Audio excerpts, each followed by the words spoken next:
Hi there. I am extremely humbled and very excited to share some encouragement with you today.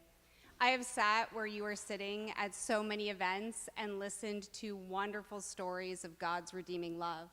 I have heard testimonies of people being pulled out of their pit and their circumstances being changed and their lives transformed, and I love those stories. And those stories are so important, and I'm so thankful that people are brave enough to get up and share them with the world. We need stories like that, don't we? Because it is true that we serve a God who rescues and restores and redeems. Praise God for that. But no matter how many times I hear them, no matter how much I love them and how excited I get, there's always a part of me that feels like I can't quite fully connect with them.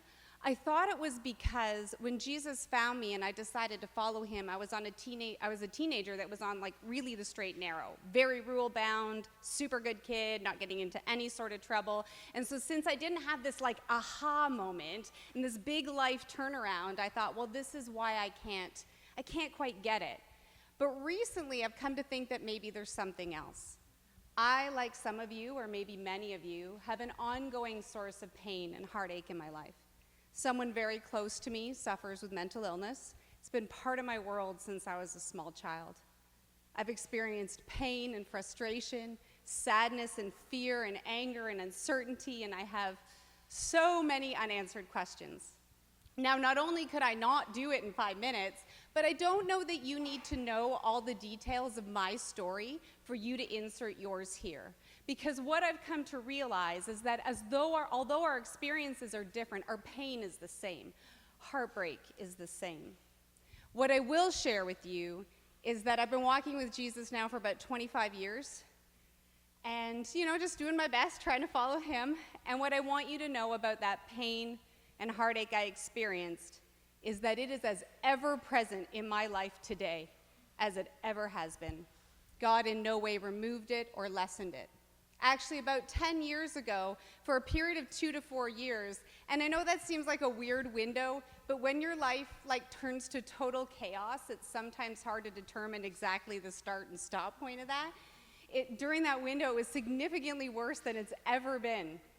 You see, some people have stories where God comes in and he just totally takes everything away. He transforms their life. He just takes what they're going through completely away from them. But for some people like me, my story is less about God saving me from my circumstance and more about him walking through it with me. My story is less about rescue and more about him sustaining me. And I wonder if anyone here has a story like me. Now, I want to be perfectly clear. I don't doubt for a moment that God is capable. I don't doubt for a moment that he is able to come in and heal that person and take that fully from their life, my life, and everyone else who's affected. This is not about me doubting that he is capable. But after walking through this for 32 years and praying with him, I don't believe that's going to be part of my story today, or maybe ever. You see, when I got Jesus, when he came into my life, my circumstances didn't change, but my understanding did and my perspective did. And now when I get up every morning and I face that reality, I know that he will give me what I need to get through today. And then the day after that, and then the day after that.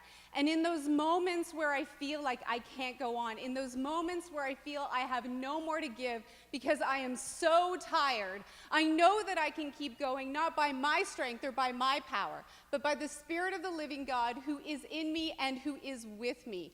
And so, ladies, when this world comes at you, and I tell you it will come at you mercilessly, and understand that the closer you walk with God and the closer you are with him, the harder it will come for you. And in those moments where it is pressing in on you and it is so heavy that you're not even sure how you can keep breathing, let alone how you can begin to move forward, that is the moment That is the moment you need to remember that we don't just serve a God who rescues, but we serve a God who walks through every moment with us, every day, every week, every year, as long as we need him, and he never leaves us, not ever. So I'll leave you with the encouragement that we serve a God who wants to be in this life with us. And I don't know what you're going through. I don't know if it looks anything like what I am, but it doesn't matter. Whatever you're experiencing, he has everything you need to be sustained through it. There is no fear that he is not stronger than, no darkness he is not lighter than, and no monster you will face today that he is not bigger than. Ladies, he will sustain you through it all. Thank you.